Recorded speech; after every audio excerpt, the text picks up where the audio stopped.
Welcome to episode 17.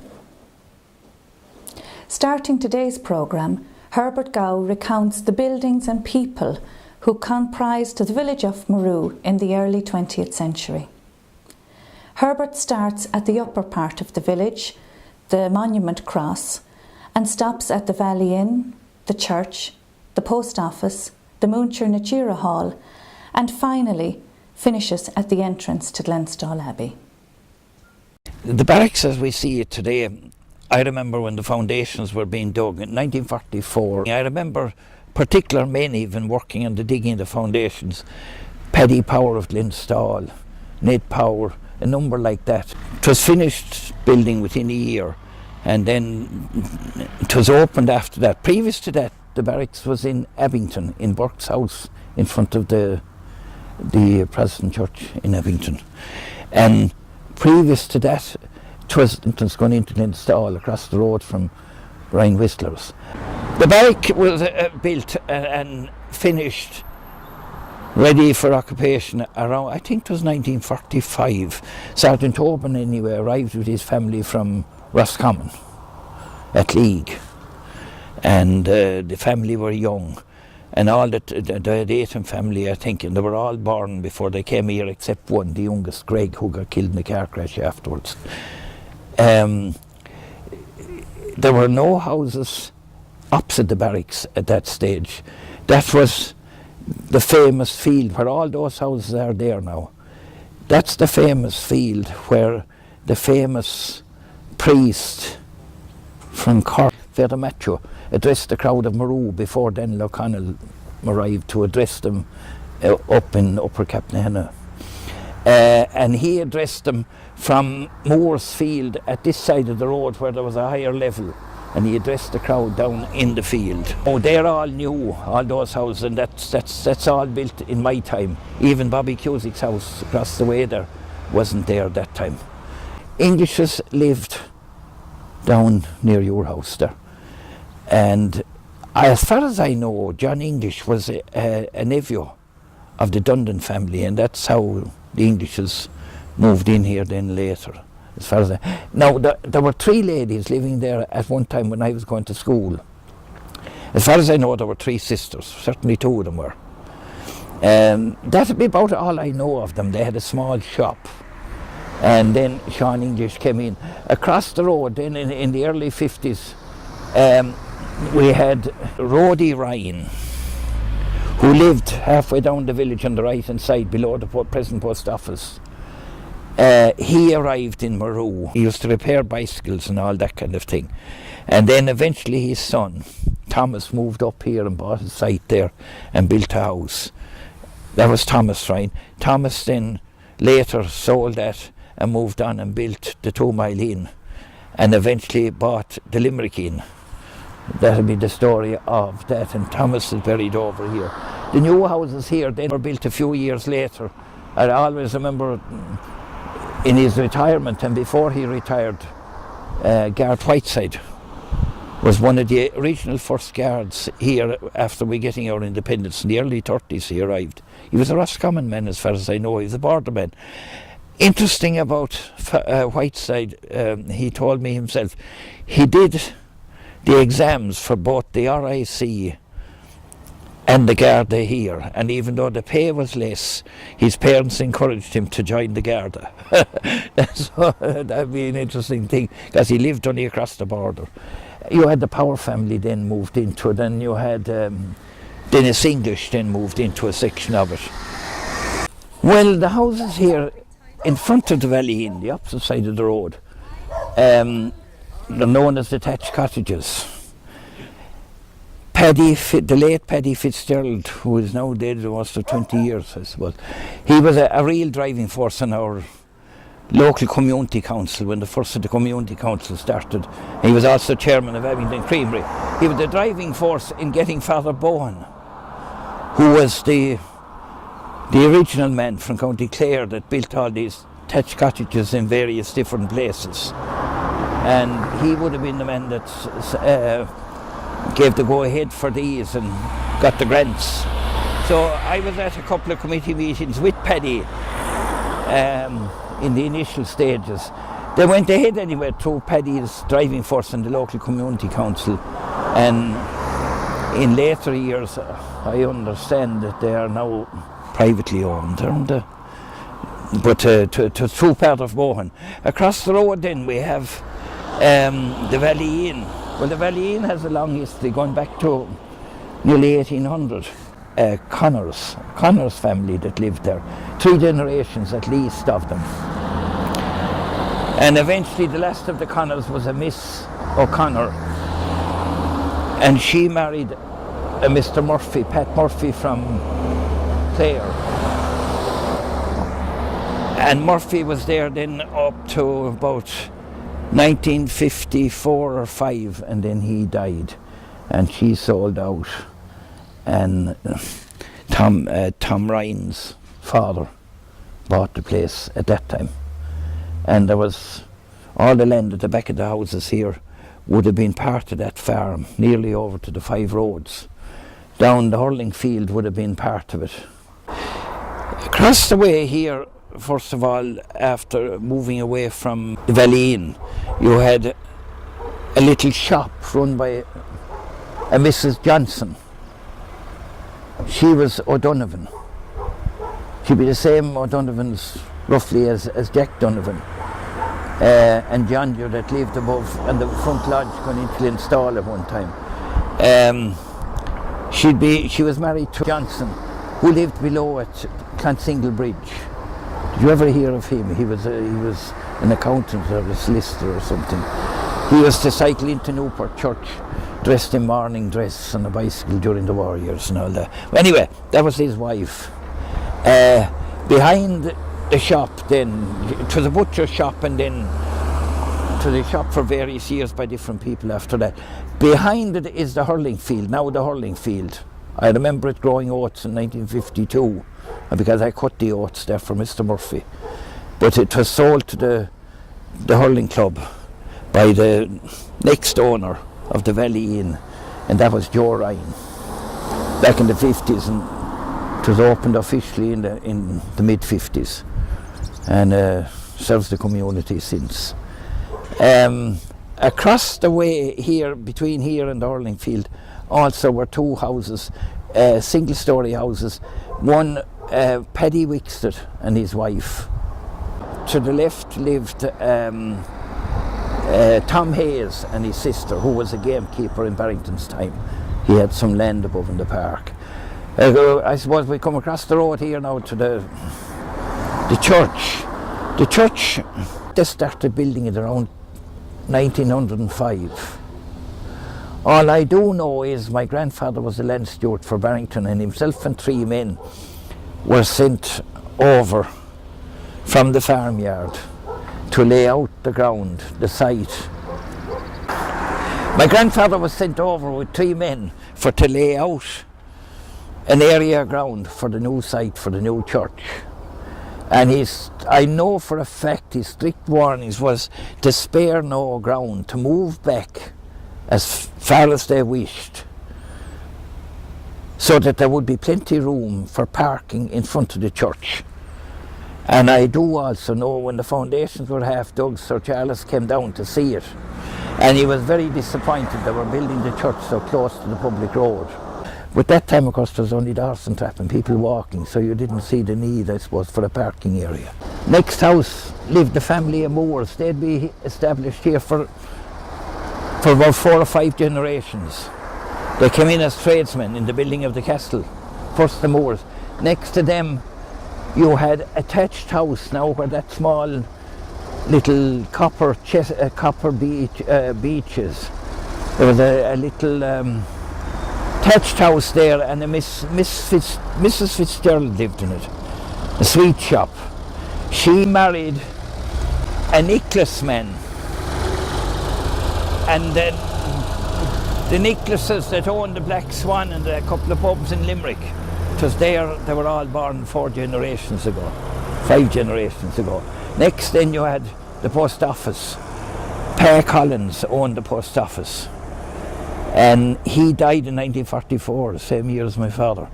And Mrs., within 12 months or thereabouts, his wife, who was Wickstead, She would have been a cousin of Paddy Wicks that lived further across the road there. And she married Paddy Lynch, the post office man, and they had 4 in family. Here where you have the bank were 2 two-storey houses right beside each other. And then Nora Foley, she was a famous character, lived in the lower one. And on the right-hand side lived the Ryan family. They built the garage above at the monument and the 2 Mile Inn and so on. And at the lower side lived a Maloney family. They were the same family as Mary Hine, who lives over on the Glenstall Road. And the man that lived in the 1940s in the back lodge going into Glenstall, he was Maloney as well. And a man down the Green Road who was a carpenter. At that particular time they were all the same Maloney family, and he had land further down. He was known as the Bloke Maloney. His daughter died at 23 years of age around 1950. You went further down then and you had our village tailor, Pat Downs, lived there around 1940. We're the big family, and I've met the 3rd generation of them since Home and Holidays. Then you next to that, in 1940, lived some of the Casey family at one stage, and a Ryan family, and an O'Brien family, and there was a butcher shop there, and a Billy Holton from Mallow ran the butcher shop. That'd be back in the 1950s. Then you had next in the high house, the supermarket there now, Hearn supermarket. That would have been the post office before this present post office here, owned by Johnny O'Brien. Would have been a fairly active man in the fight for Irish freedom. His grandfather was the last chief constable in the police barracks in Upper Glenstall in 1860, I think it was. After that, then you're moving into the Maguire's property. The forge is further down, and this would have been Maguire property, Croker's. Croker's is called after Barringtons, you could nearly say, because back 7 generations ago, the female, the mother within the family of the Barringtons was Croker, and they kept the name Croker as a in every generation of the Barrington family relate to rugby and the rest, and of course the man that owns it, Mr. Classy, great Irish rugby player in his own time. Here where we're standing actually would have been a small little house where Mrs. Maguire lived. That'd be Tony Maguire, the present generation of the Maguires, senior men of the Maguires. His mother lived in her retirement. And previous to that, in 1940, was a little thatched house here. And a Mrs. Head lived there. She wasn't Ryan Head, she was H-E-A-D-D. And she had 2 small ones in family. There's a photograph for at the turn of the 1900s century of the village at the time. And in later years then it was owned by Mrs. Lee, who had a shop further down the village as her garage. And who lived there then were the Power family above in Glenstall. And then you had the O'Briens lived here, a brother of Johnny O'Brien that owned the first post office down there, Paddy O'Brien. And he was a builder by trade. He had a house there. That was built in the 1930s, and then that was sold in the meantime, and our new supermarket now stands on the site. Right, as at the left-hand side of the cross there, left-hand side of the near house, was Ryans for many generations, and the family at this side are also Ryans, and they would be related over the years, the generations. And this family would own the mini golf course that's here, and you're here at the entrance to Glenstall. Is that enough? Glenstall Abbey, you have here. Then you're looking at the mini golf course, which is a tremendous asset to the area. And you're also standing at the entrance into presently Glenstall Abbey, and you're looking at the front lodge going in, which would have been the seat of the Barringtons. for 4 generations. What might be interesting to some people is, and I was told by one of the Barringtons themselves, that in around 1880 there were no less than 3 Barrington families living as 3 separate units in the castle, and there would have been a total of 26 Barringtons there. But they moved out then at various stations, and one of them moved to Ashrow, Jack Barrington, youngest brother, and one built the red brick house down near Barrington's Bridge. It's now an abbey, and an abbey of some renown, and a college.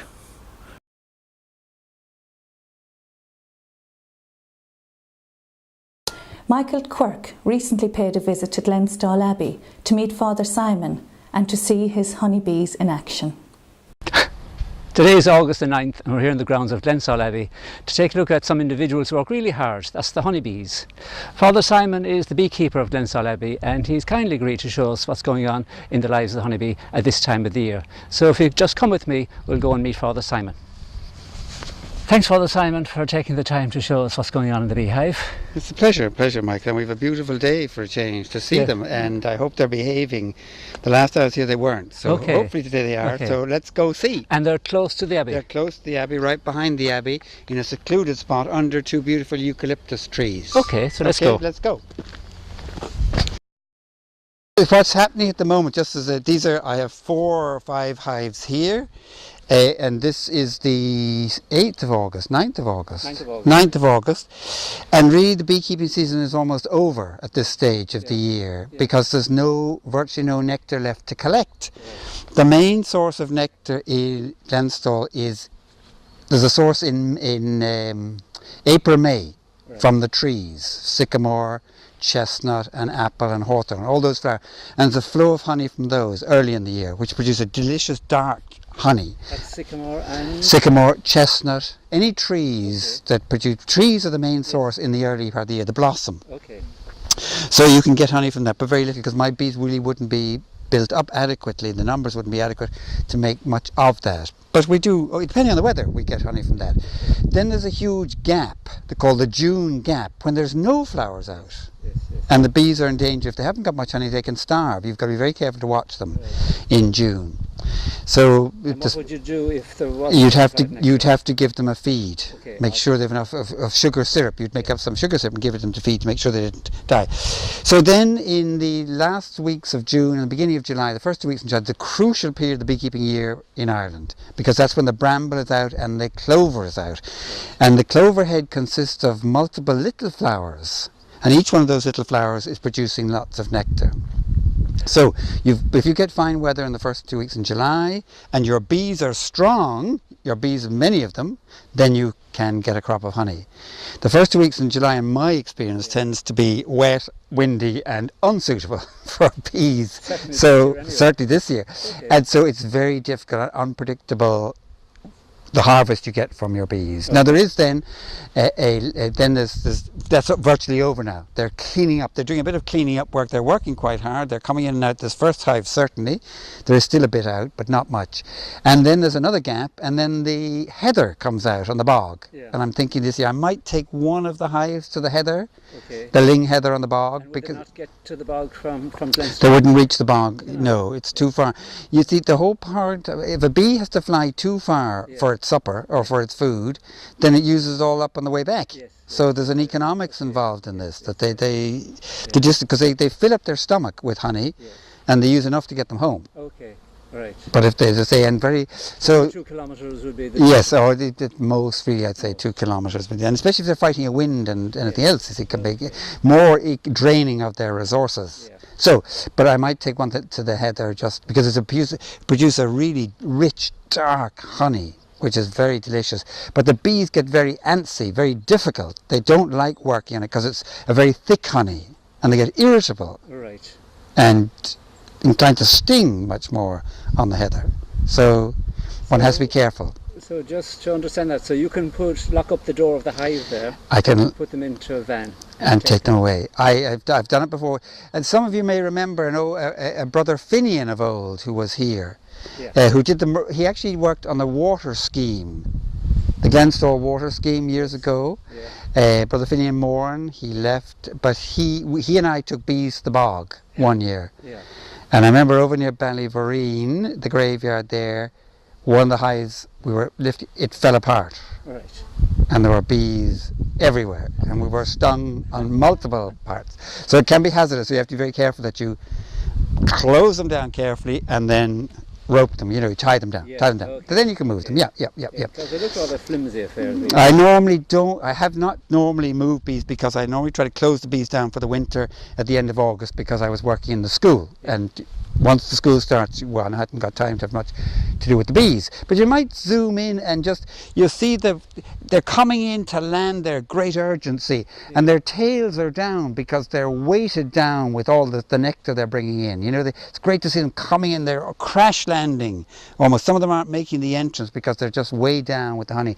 It's all honey they're bringing in, or nectar they're bringing in. They bring in the nectar, which is a very watery fluid that the plants produce, and they have to drive off 90% of that moisture before it actually turns to honey. So when they bring it in, they store it, and in the evening you'll hear them making a huge noise, buzzes, driving off the moisture, making it into honey. So and evaporating the water off.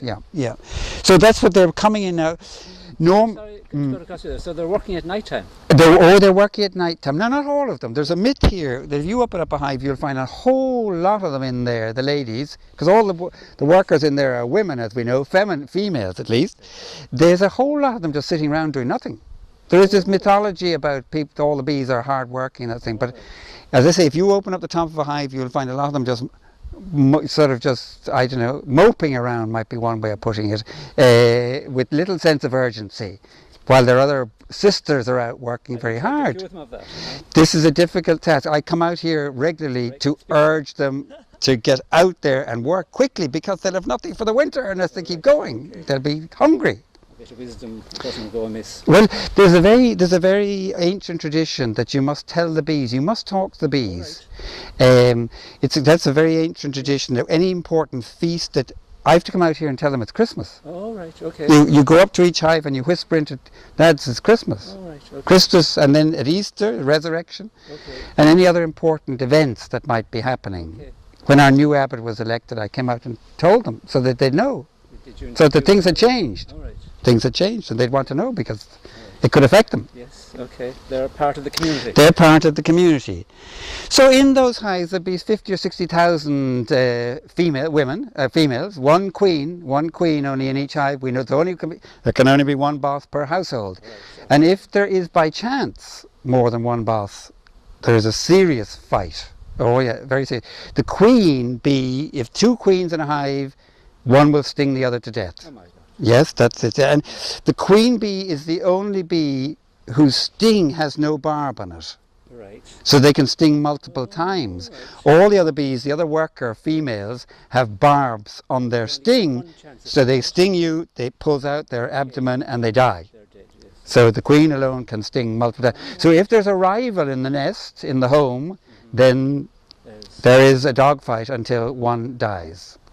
We're showing off to Deirdre here by picking up a bee, but this is a drone bee, which is the male bee. And I don't know if you can see, they're quite big, the drones, and they mate with the queen. That's their only task, and there's very few of them really in the hive, because all they do is sit around, make noise and eat, and have to be fed by the females. So you don't want too many of these around. They're pretty... they're harmless, they've got no sting, they've nothing specialised about them. They can't barely feed themselves, they make noise, as I say, they are just to mate with the queen, and that only takes place in the summer months, sort of May, June, July, August, and it's the most dramatic moment, which I should show you. In late August, early September, these guys are excommunicated from the hive. The females gang up and banish them, and it's the most dramatic sight. At the front of the hive you'll find the poor drones being literally dragged out of the hive by the women and not allowed back in, and they die of exposure and starvation. Get rid of the men, the useless men from the house for the winter. So they don't have to put up with them for the winter, listening to them or feeding them. So maybe it's... you just went over to the hive and picked him up on the outside of the hive. I did, I picked him up. He wasn't inside being fed or watching the TV or whatever it is you say. Because he's out sunning himself. He's out sunning himself as the sun is out, and they're out prospecting. They might meet a queen. Okay, right. Like men again. He's Opportunist out looking. They might find a female on the wing. Because the mating in bees takes place 200 way up in the sky. Right. What happens is the queen, a virgin queen, flies out of the hive up 200 or 300. She flies as fast as she can, and the quickest, fastest, best males fly up after her and mate with her, way up. So it's very good evolutionary. I mean, she gets the best males to mate with. She sets up a challenge. Right. So this guy, as I say, we'll let him go now. He's. Will he go back to the hive? Oh, he'll go back. Will he? Oh yeah, because he knows where the food is. It's like all men; they go back to where the food and the honey is. Frame of food for them now. This will cheer them up. And I'll score it just to make sure they know it's there. And I'll put one of those back in. And I suppose I'll give them this. I don't know what they were doing up in that. Yeah. Okay. And what they were doing up, I think maybe having given them that. I know the queen is down there, so I don't need to worry that she's up in this or on the ground. Okay, I'm just going to go like that. And I'm going to go like that. I've given them a frame of food. And I'm going to go like that. And then this is what they were getting. It's like icing sugar. But they're not getting that anymore now. I've given them a nice frame of food. And they're misbehaving going upstairs. So I'll try and build them up now. They might go to the heather. They might be sent off to the bog.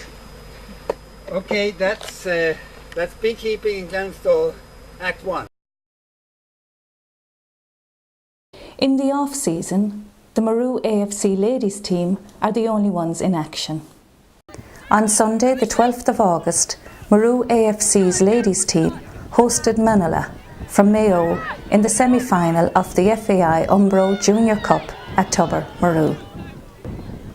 On a showery day, in front of a large home crowd, and with coach Tony Breen on the sideline, the Murroe ladies went 2-0 up in the first half, Sarah Berkery scoring the 2 goals. Things were looking good at half-time. However, in the second half, it was Manola who scored 2 to leave the sides all square at full time. Extra time was played, and unfortunately it was Manola who got another goal to finish 2-3. Well done, girls, in reaching a national semi-final. On Thursday the 16th of August, they were out again, winning the semi-final of the Limerick Junior Cup. They are now through to the final. Back in 1989, Jack Charlton visited Murroe on the occasion of the longest horse-drawn procession. Jack was in no hurry and stayed to sign autographs as long as somebody wanted one. Martin Holmes was coach of the boys under-10 team, who met Jack on the day. 1989 was a great year for Murroe with Murroe Festival, and we had a visit of Jack Charlton to Humphreys Field in Murroe, which was a great thing because Irish soccer was on a high at the time. Our boys under 10 soccer team were invited to meet Jack above in Humphreys Field. It was a wet and windy day. We started from Murroe village early in the morning to be up there on time to meet Jack. And Opel had a stand in Humphreys Field. So we walked from the Murroe up to meet Jack, and waited for a long time in the wet and windy conditions. And we were waiting to see Jack anything coming. So then we saw a couple of cars coming up from Glenstall Abbey, Opel cars, and next thing Jack arrives. It was still raining, so he wouldn't get out of the car. And so we waited and waited. The young fellas were drowned or wet at the time, I can remember it well. And finally he stopped raining, and then Jack got out with his big cigar in his mouth, and he came over and shook hands with me and he said, this is $12 start. He said, this is your underage team. I said, yes. He said, this is $12 start. He says, for any soccer club, I said, with young boys at this age. And he shook hands with all the players.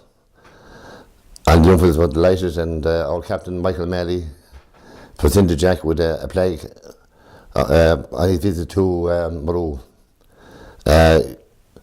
Jack spoke to everyone. We got a special photograph taken with him on the day. And all the young fellas were smiles in their face, and they were delighted. Unfortunately, they were all cold, so the mothers wanted to take him home to change him straight away. It was a big day for Murroe as well. The festival was on, and the longest dawn horse caravan was over in Humphreys Field as well. There's hundreds of people there, so we had a great day. And my memory to that's 23 years ago, and we have good memories of that day. And Irish soccer was on a high at that time. Jack was managing that. Hopefully come back again and maybe make Irish soccer proud again, because we're low at the moment. The Shannon estuary stretches from Limerick City down to Loophead. It's on our doorstep. Do we enjoy it enough? One of our regular viewers sent in the following piece on a trip to the seaside during the recent spell of fine weather. After a long, wet few months, we finally got a few days that looked like a real summer. Here are a few photos and video clips captured during 2 sun-kissed days, firstly at Kilkee on August 9th, and then dolphin watching in Cargo Holt on August 10th. With an eye on the long-range weather forecast, and having built up time off by working through the previous stormy bank holiday weekend, my friends and I set out on our road trip. Our base camp would be Querrin Holiday Park, about 8 miles from the town of Kilkee in County Clare. Once grounded, we made for the beach. Clearly, sales of ice cream and sunblock had received a boost from the glorious sunshine. After a swim and a bit of dinner, it was time for a stroll along the cliff walkway. While the cliffs of Moher are known all over the world, it is worth noting that the sea cliffs at Kilkee are an extension of the same range. Indeed, all of West County Clare is one unbroken line of cliffs, beaches, rock pools and craggy headlands, standing firm against the might of the Atlantic Ocean. The local council has taken the time and trouble to build a series of walkways along the seafront, allowing visitors and locals to enjoy the scenic views in comfort and safety. Some of the cliffs have been eroded over the millennia and now slope gently to the sea. Others are sheer drops, so if you have a bad head for heights, don't look down.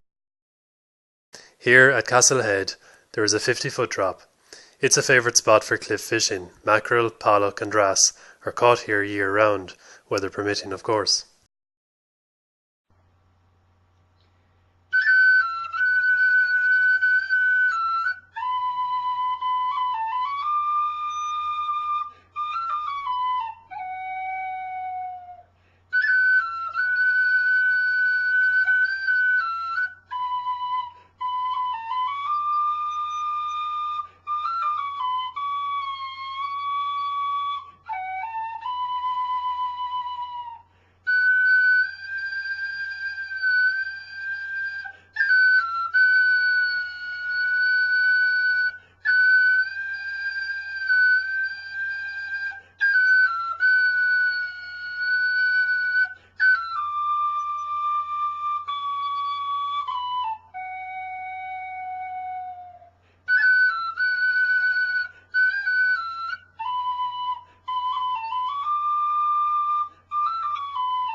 Just across from Kilkee is the little fishing village of Cargo Holt, which is on the northern shore of the Shannon estuary. The Shannon is one of only 2 river systems in all of Europe that flow into the Atlantic Ocean. This unique estuarine system supports an abundance of wildlife, so much so in fact that the European Union has designated it as a special area of conservation. Among the array of creatures that live in this habitat are the bottlenose dolphins.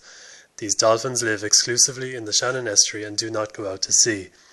All other dolphins in Irish waters move continually around the coast, but do not enter the estuary. With hopes of seeing these creatures for ourselves, we boarded a vessel in Cargo Holt. This took us out past the Tower House, which was built by the McMahons around the year 1430, then past Cargo Holt Lighthouse, which had been in service since 1824, but ceased operating in March of last year. On we went into the open waters, rolling over the gentle swell of the sea, which was shimmering like 1,000,000 diamonds under a blazing sun. The weather alone made the trip worthwhile, but adding to our fortunes we soon happened upon what was to be the first of 3 pods of dolphins. All at once everyone got to their feet, and 24 cameras appeared from nowhere. From then on it was like a treasure hunt. All eyes were peeled, port and stern, fore and aft. Whenever a dolphin showed itself, a cry rang out and everyone rushed to that side of the boat to catch a glimpse of these magnificent creatures as they glided effortlessly through the sea, spraying water from their blowholes as they surfaced, before disappearing again beneath the waves. It was like being in a chapter of Herman Melville's Moby Dick. The gannets and gulls flying overhead indicated that the dolphins were feeding at the time, and this is what drew the seabirds in. Overall, the trip lasted about 2 hours and was well worth it.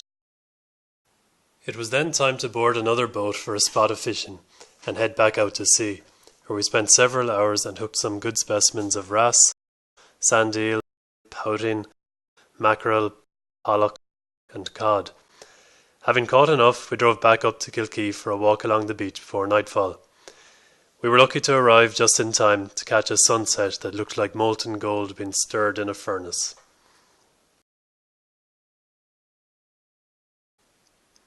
To get to the coast takes about 1 hour and 20 minutes. It is a short run from Murroe to Limerick City.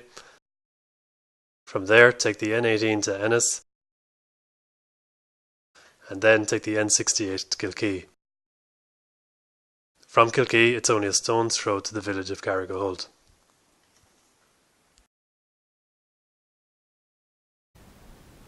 Congratulations to all the Murroe students who recently got their Leaving Cert results.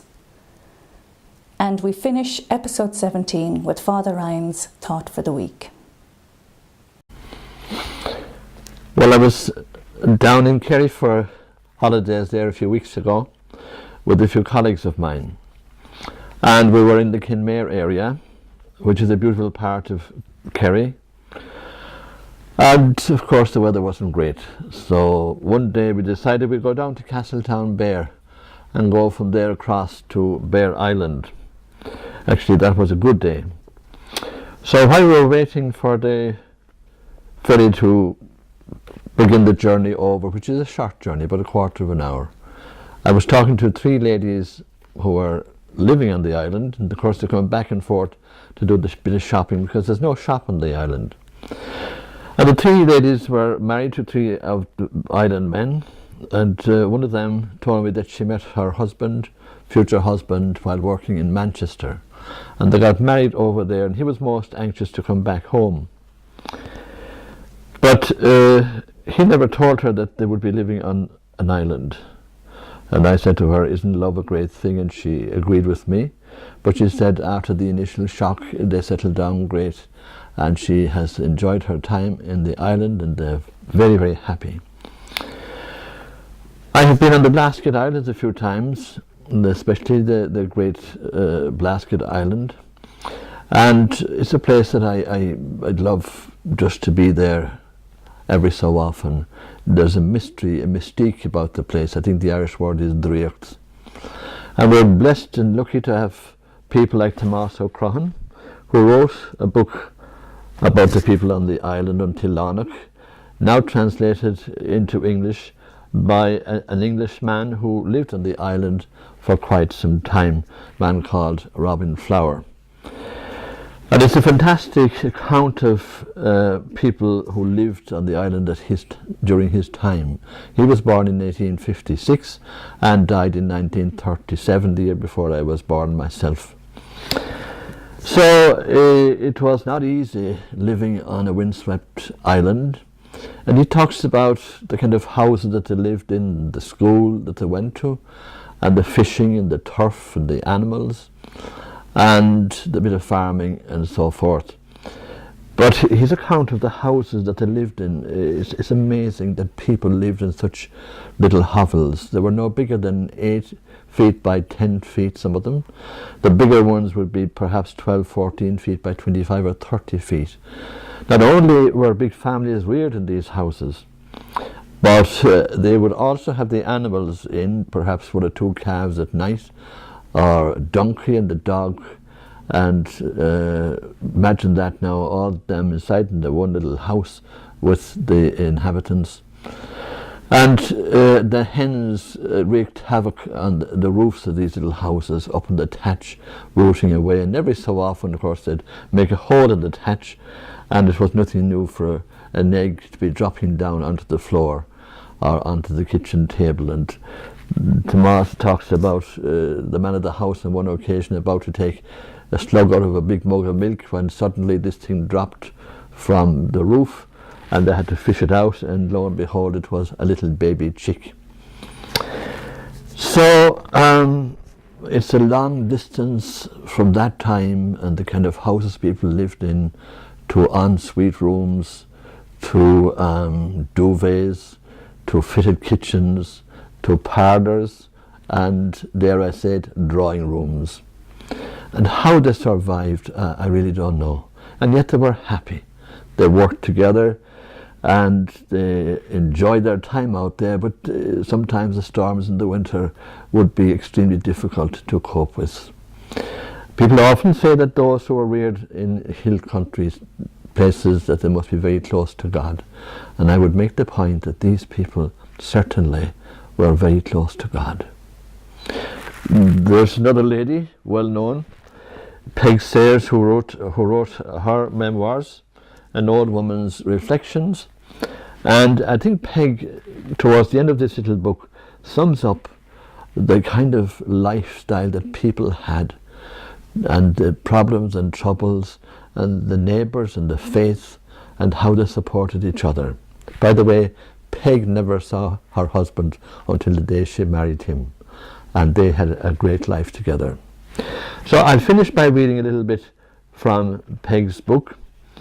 Coming towards the end, the last chapter, she wrote, "My life is spent as a candle, and my hope is up every day that I'll be called into the eternal kingdom.